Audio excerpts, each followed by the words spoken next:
Hello friends, आप सभी को हमारे YouTube channel Aryan maths classes में स्वागत है। आज हम क्लास 10 त्रिकोणमिति का एक्सरसाइज 8.1 के क्वेश्चन 6 देखेंगे, यानी कि 6 देखेंगे। आज का क्वेश्चन है कि यदि कोण ए और कोण बी न्यून कोण हो, यानी कि कोण ए और कोण बी न्यून कोण हो, जहाँ cos ए बराबर cos बी, तो दिखाइए कि कोण ए बराबर कोण बी, यानी कि हमको इसमें देखना है कि कोण ए और कोण बी क्या है, न्यून कोण है।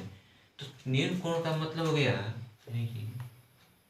यानी कि ये इसमें क्या कह रहा है कि एक त्रिभुज है जिसमें दो कोण न्यून कोण है, कोण ए और कोण बी, यानी कि यदि इसको ए मानते हैं, इसको बी, तो ए और बी दोनों क्या है, न्यून कोण है। या न्यून कोण कहने का मतलब कि ये 0 से बड़ा रहेगा और 90 से कम रहेगा।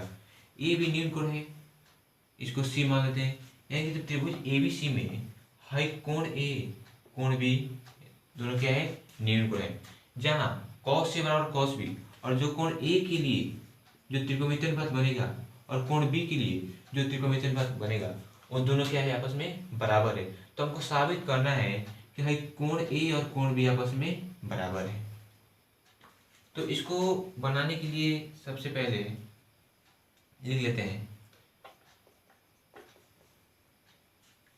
सबसे पहले हम सी से ए बी पर लंब डालते हैं, सी से ए बी पे वो लंब डालें। लंब कहाँ डालें ताकि इसमें हमको समकोण त्रिभुज मिल जाए।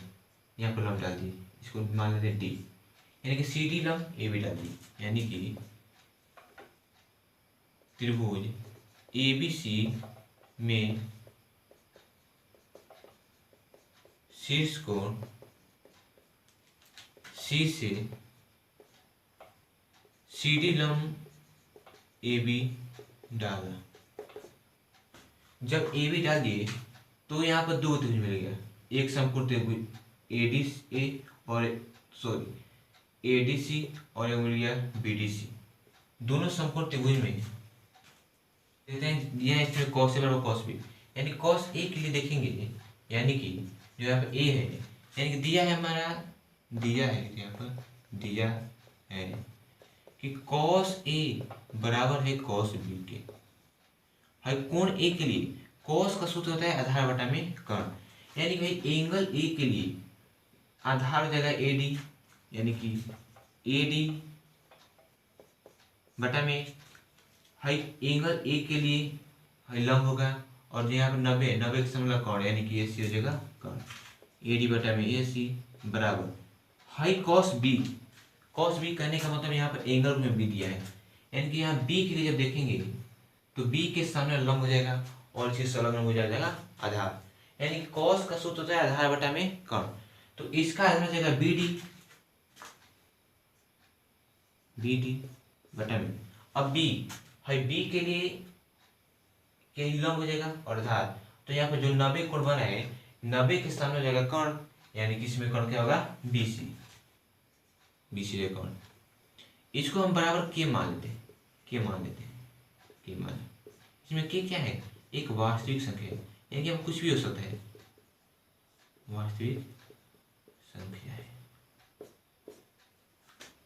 तो यहाँ पर हम निकालेंगे, तो यहाँ पर जब ए डी बराबर बटा में ए सी बराबर के लेंगे तो ए डी बराबर आ जाएगा के ए सी, और जब बी डी बटा में बी सी जब बराबर जब के लेंगे तो यहाँ पर बी डी का मान आ जाएगा के बी सी, यानी कि यहाँ पर ए डी का मान और बी डी का मान निकालिए, जो आगे काम करेगा निकालिए। तो अब चलते हैं त्रिभुज में।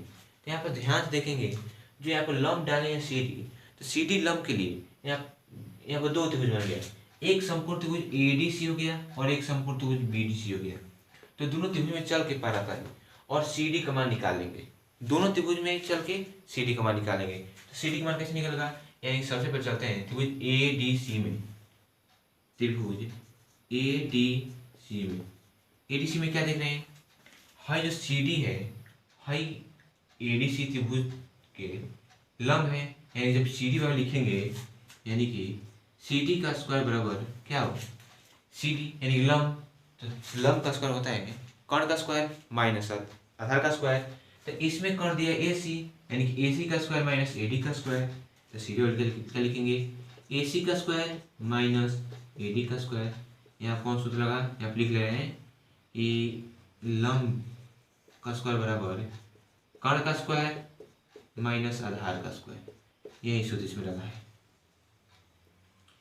इसमें सी डी क्या है, लंब है, कर्ण ए सी है और आधार ए डी है। तो यहाँ पर इसको समीकरण थोड़ा मान लेते हैं, एक मान लेते हैं।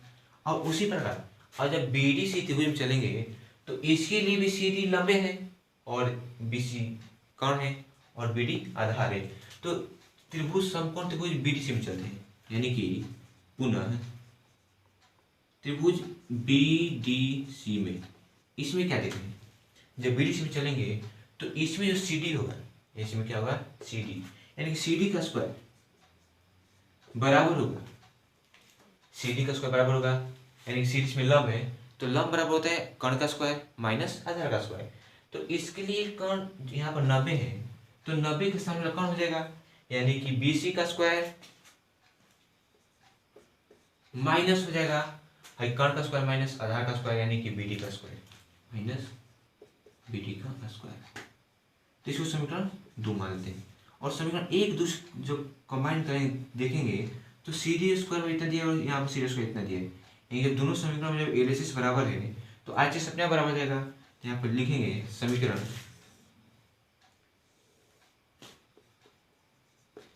एक और दूसरे, एक और दूसरे क्या देते हैं, इधर बराबर है इधर क्या होगा आपस में बराबर होगा, यानी कि एसी का स्क्वायर माइनस होगा ए डी का स्क्वायर और ये बराबर होगा बी सी का स्क्वायर माइनस बी डी का स्क्वायर, बी सी का स्क्वायर माइनस बी डी का स्क्वायर। अब देखो दोस्तों, अब देखेंगे तो हमें यहाँ पर ए डी का मान और बी डी का मान निकला है, यानी कि यहाँ पे लिख सकते हैं ए सी स्क्वायर माइनस, और जो यहाँ पर ए डी है तो ए डी के बदले के ए सी लिख सकते हैं। यहाँ पे ए डी का मान दिया ना के इंटू ए सी, तो यहाँ पे ए डी की जगह के इंटू ए सी और सबका स्क्वायर कर दे रहे हैं बराबर, इधर बी सी लिख दे रहे हैं बी सी का स्क्वायर। और देखिए यहाँ पर बी डी का मान इतना दिया है के इंटू बी सी, तो यहाँ पे बी डी की जगह माइनस के इंटू बी सी का होल स्क्वायर कर दे रहे हैं। यहाँ पर ए सी का स्क्वायर माइनस के का स्क्वायर इंटू ए सी का स्क्वायर बराबर बी सी का स्क्वायर माइनस के का स्क्वायर इंटू बी सी का स्क्वायर। तो इसमें से दोनों में से ए सी कॉमन निकाल लेंगे, यानी कि ए सी स्क्वायर जब दोनों से कॉमन निकालेंगे, जब यहाँ से ए सी स्क्वायर कॉमन निकालेंगे तो यहाँ पर बचेगा एक माइनस, जब यहाँ से ए सी स्क्वायर कॉमन निकालेंगे यहाँ पर बचेगा के स्क्वायर बराबर, इसमें से बी सी स्क्वायर कॉमन निकालेंगे, बी सी स्क्वायर जब कॉमन निकालेंगे तो यहाँ बचेगा 1 माइनस यहाँ बचेगा के स्क्वायर। तो यहाँ पर 1 माइनस के स्क्वायर 1 माइनस के स्क्वायर कट जाएगा, तो क्या बचेगा ए सी का स्क्वायर बराबर बी सी का स्क्वायर, या इसी को जब स्क्वायर दोनों को हटाएंगे तो हो जाएगा ए सी बराबर बी सी। और जब त्रिभुज बार देखेंगे त्रिभुज ए बी सी में, यानी कि ए सी और बी सी आ गया, यानी कि इसका ए सी इसके बी सी के बराबर हो गया, बी सी है तो देखेंगे तो ए सी के सामने कोण बी और बी सी के सामने कोण ए आपस में क्या होगा बराबर होगा। क्यों, क्योंकि जब दो भुजा किसी त्रिभुज की दो भुजा बराबर है तो उसके समूह कोण भी बराबर होंगे। तो ए सी के सामने कोण बी यानी कि कोण बी और बी सी के सामने कोण ए का आपस में बराबर होगा। ये ऐसी को लिख सकते हैं कोण ए बराबर कोण बी, जो हमको क्या करना था प्रूफ करना था, ये हमको प्रूफ करना था।